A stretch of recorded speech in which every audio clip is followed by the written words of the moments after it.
Hello, everyone. And so good to see so many faces here. And obviously, I'm very happy to present you one of my case studies today, which will be quite different to what you've heard already during the day.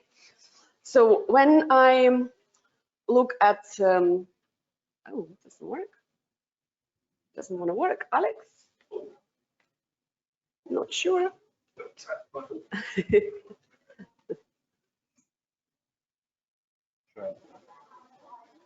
Okay, it works.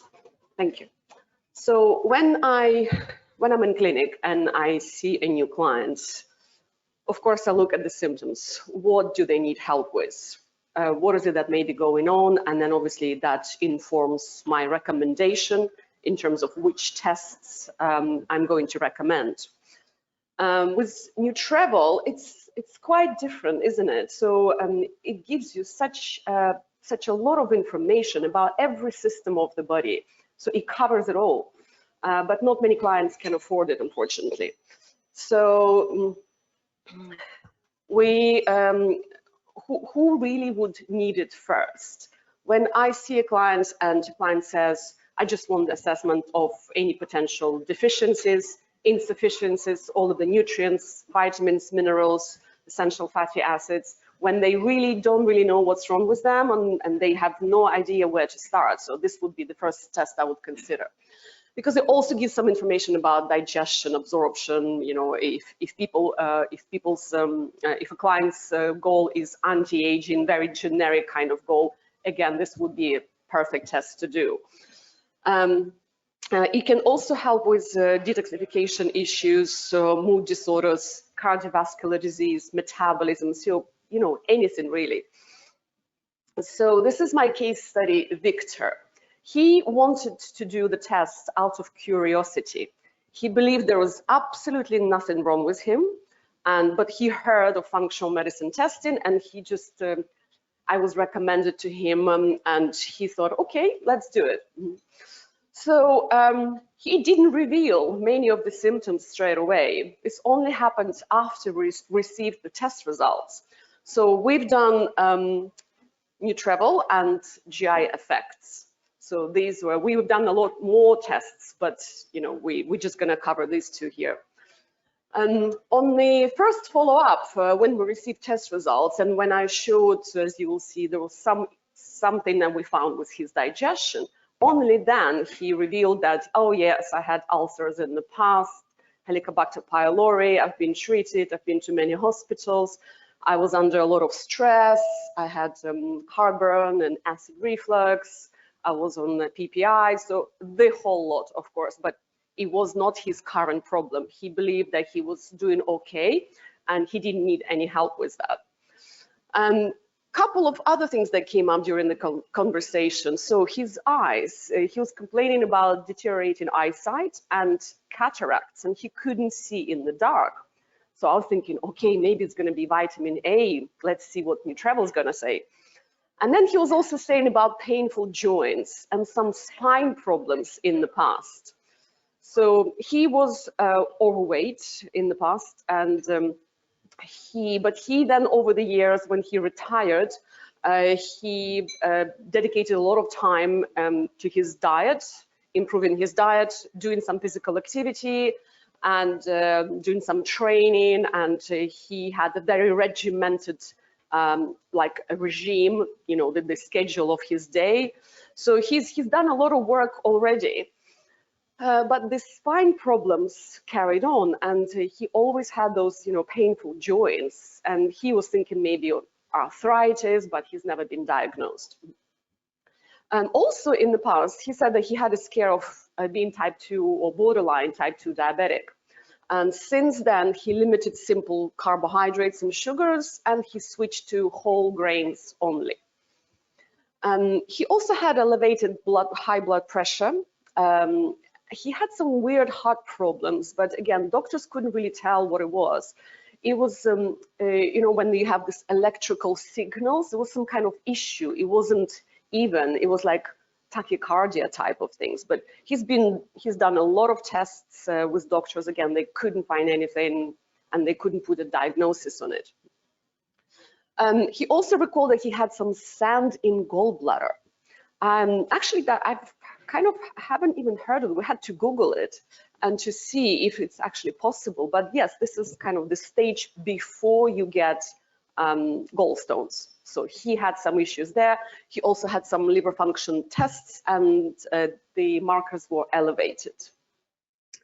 And yes, of course, he did then say, yes, maybe my energy could be better. Yeah, I'm not as young anymore. I do feel tiredness much quicker. So he wanted to have more energy. He admitted that straight away. So I was thinking, okay, maybe B vitamins, maybe he's low in B vitamins, maybe there's something to do with mitochondrial function, thinking, yes, NutrEval will be perfect. And he never admitted that, really. He was a little bit moody and a bit anxious. He was very careful about anything to do with his health and the supplements and medication. He didn't want to take anything. He didn't take any supplements at all. And he really wanted me to provide a lot of research studies where it says black and white why he has to take it, which dosages, and how it's going to improve it. So he was very regimented in that sense too. And to me, it came across as a little bit anxious. Maybe I was wrong, but he was a bit moody. He described that his family life was, he was a little bit explosive. He couldn't control his anger or his feelings at times. So he was 61 years old. He was retired CEO, big boss in a big company. And you can see his weight was quite okay. So he was maybe just a slightly overweight, but he was in very good physical health. So the diet.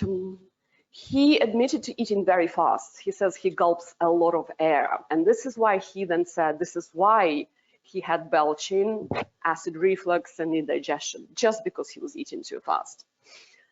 His diet looked a bit low protein to me. His main protein sources were cheese, eggs, just whites, of course, chicken and prawns. He was still under impression that obviously eggs are not great for health, and especially yolks should not be eaten at all.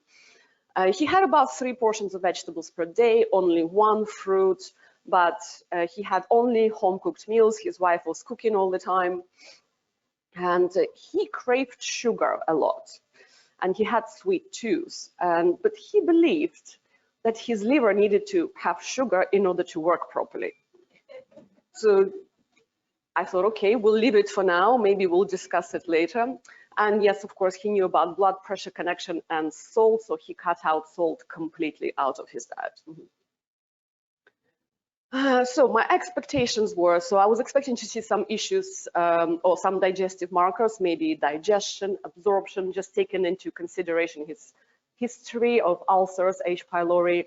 I was thinking also his age. I was thinking maybe there's something with his stomach acid. Maybe, you know, it will show up on the test. I was also thinking maybe fungal overgrowth, so dysbiosis. Vitamin A, I was definitely suspecting that, and I just wanted to see if really, you know, not being able to see well in the darkness is vitamin A related. So just out of curiosity, wanted to see if that's confirmed. Oh yes, vitamin D. Because of joints, low energy, heart problems, blood pressure, I was thinking maybe it could be related to vitamin D. And then I was thinking about his gallbladder. I'm thinking, okay, maybe there is something to do with something will come up in terms of his fat absorption or digestion. Also thinking, keeping in mind vitamin A connection, so fat-soluble vitamin. And in terms of energy, B vitamins, methylation, mitochondrial dysfunction. So I was kind of thinking, expecting that to come up. Low coenzyme Q10.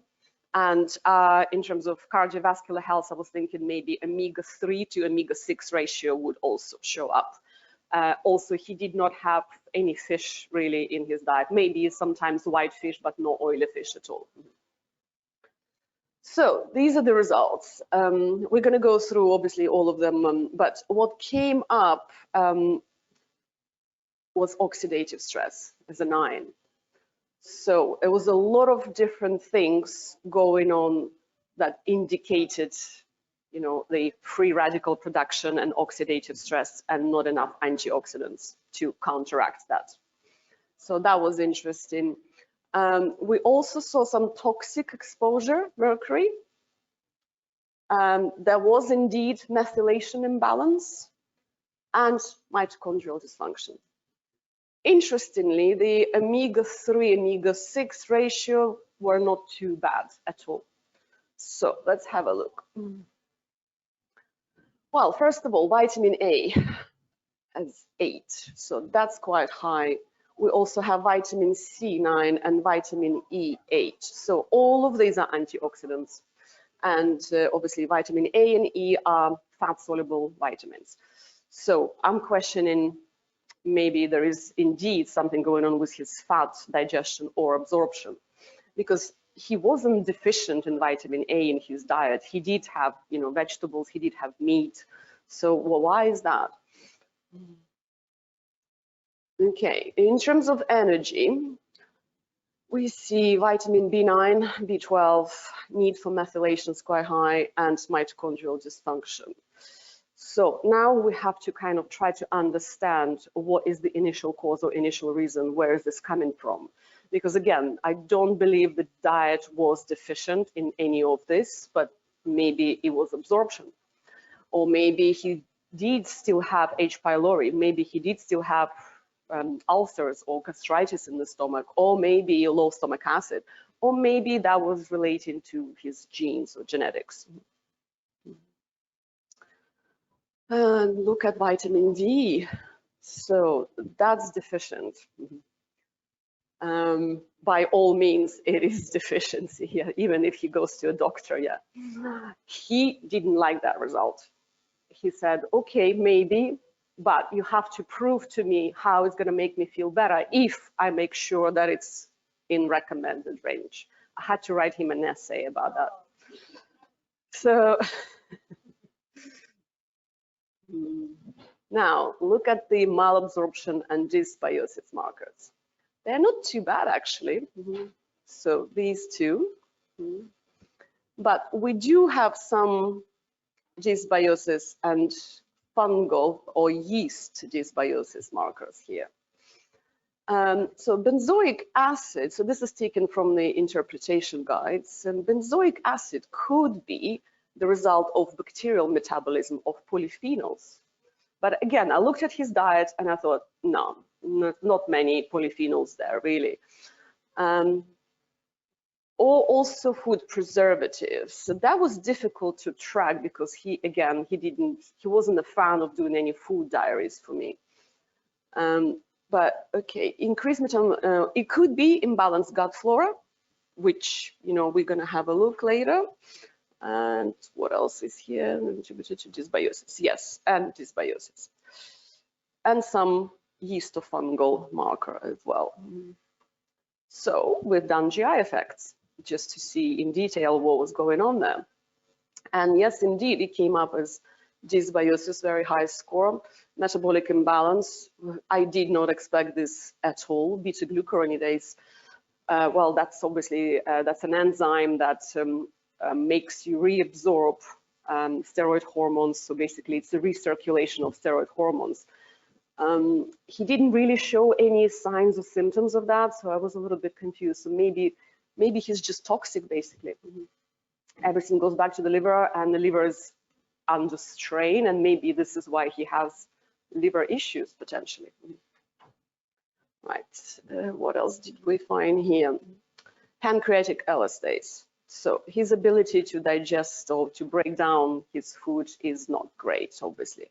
Could be down to his age, could be down to the fact that he just swallows food and he doesn't chew it at all, or it could be because he had a potential issue with type 2 diabetes in the past, and that tires your pancreas.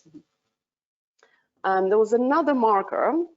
So long-chain fatty acid is a marker for malabsorption of fat rather than maldigestion. So there's something going on with absorption, not just digestion. And that's beta-glucuronidase, of course, that's quite high. Now, these are additional. I think we've seen the Klebsiella today in one of the case studies before me, so that's a potential pathogen, and yes, I don't like it either. And people do feel much, much better when you get it out. And we have mycology as well, so which is not too bad, but still present. Right, so this is the sensitivity panel. So we used, I think I've used a combination of these three and oregano to kind of rebalance the gut microbiome to remove those potential pathogens. There were some surprises that I couldn't quite explain, but hey, oh, that's good, right? So coenzyme Q10 was perfect, great. Manganese. First, I thought, why manganese? What's going on? Where do we need it? Why is it coming up? Because I didn't really, to be honest, know much about it. So there is interpretation that deficiency may result in bone connective tissue growth or impaired growth, glucose and lipid dysregulation, oxidative stress, inflammation. I thought, okay, well, yes, potentially, if he's complaining about his aching joints, could be that, or you know, his blood sugar imbalance could potentially be related to that. But I didn't see it as a major issue, but it came up as a quite bad situation here. Glutathione as well. I mean, you don't really have any signs or symptoms of low glutathione. I mean, probably maybe feeling a hangover without drinking would be one of them, but it's generally just liver, you know, tired liver. And we've done, obviously there is a blood glutathione that they test as well, which was also on the low side. So from this, from glutathione, I'm thinking, oh my God, this is just so true, right? It could be related to his liver issues, detox issues, because he has raised need for glutathione. We actually did check all of the precursors, all of the amino acids. I don't have a screenshot of that, and they were all very good. So it's not like he can't make it. It's just that he's using it so much that he's depleted. So we thought about the liver gallbladder connection, and I'm thinking, okay, macular, I'm thinking it came up somewhere here that it was linked to macular degeneration as well. I didn't know about that. It was also linked to joint pain, and I checked the manganese. It's necessary for ATP production and blood sugar regulation. So I thought, okay, bingo. So at least we're getting something, right? And this is his citric acid cycle. And this is where it made a lot more sense to me. So you can see, so everything that is on this side is a cofactor, something that we absolutely must have to make this reaction happen. And everything here is something that inhibits or stops reaction. Like the previous speaker, she mentioned about M25, so exactly roadblocks, and this is something that helps the flow. So we see manganese here, and we've seen glutathione here and here, and you can see that these three are not working very well. They're not flowing. So this is why increased risk, increased need for manganese and increased risk, need for glutathione. There was another thing here. So all of these are heavy metals. And if you recall on the first page, he did have high level of mercury that we found. So heavy metals are inhibitors of those reactions. Right, also his plant-based antioxidants came up as very, very high. And again, this could be linked to everything, as you know. Oxidative stress is one of the major, you know, disease drivers, I would say. So it could increase the risk of cardiovascular disease, fatigue, aging, inflammation, or even, you know, if you overuse antioxidants or you just waste them. So what is it that is wasting your antioxidants? Is it just environmental toxins or poor ability to detoxify?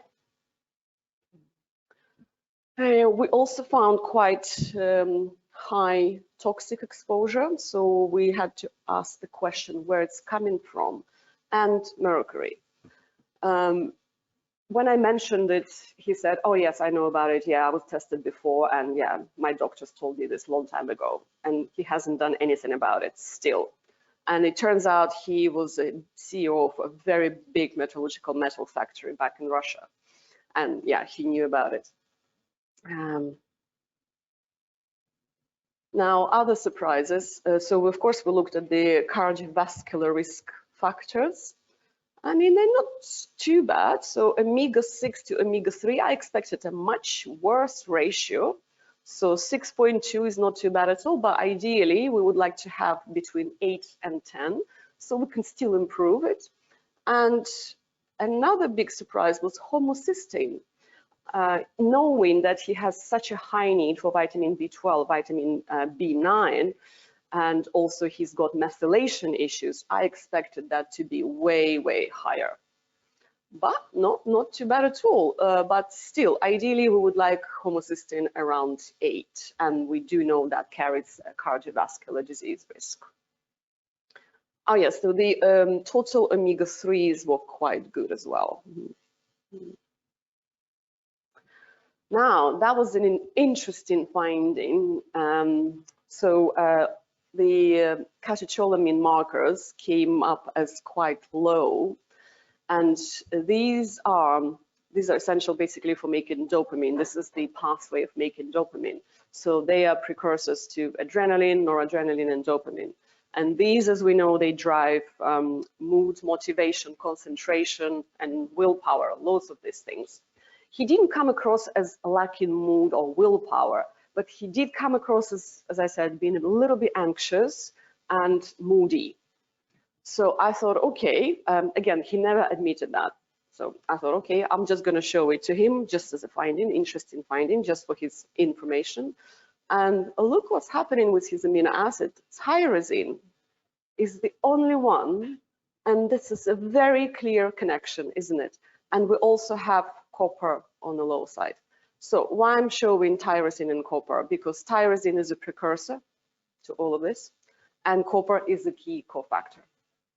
So we found something interesting here. Okay, so this is an overview of all of the recommendations. So quite high need in vitamin A, vitamin C, vitamin E, glutathione, plant-based antioxidants, so B vitamins, so that's quite a lot of. If we were to supplement all of this, he'd just leave me straight away. No, I can't even mention this. And then also there is also vitamin D, which he's still questioning, and manganese is quite important. So if we only look at the red, red area. So if I were to be very, very structured and very thorough with this client, I would be doing several phases, of course. So first of all, we need to give him some antioxidants just to kind of put the fire down a little bit. And then we need to focus on the gut. There's no point of giving him any supplementation if he's not absorbing them, or if there's any intestinal permeability or fungal or overgrowth or potential pathogens. So we have to start from the gut always. I was also wondering about H. pylori test. So we've done the 4-hour program, 12 weeks, 8 weeks antibacterials, 4 weeks gut healing. We talked about mindful eating, trying to improve his pancreatic elastase. I gave him, of course, digestive enzymes, HCl. So these are the antifungals that we used. Yes, antioxidants. This is the first thing I've done, liposomal glutathione or NAC, and calcium D-glucarate. Try to reduce that toxic load that's coming from high beta-glucuronidase. So there's a lot of things we've done about mindful eating.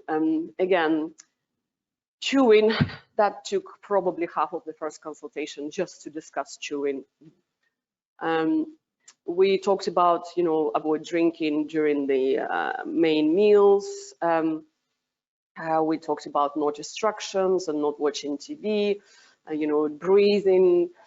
But he was a typical, kind of Iron Man, kind of Russian man. No, I'm not doing any of this rubbish stress. I'm not stressed at all. So I'm going to be okay. Everything works really well.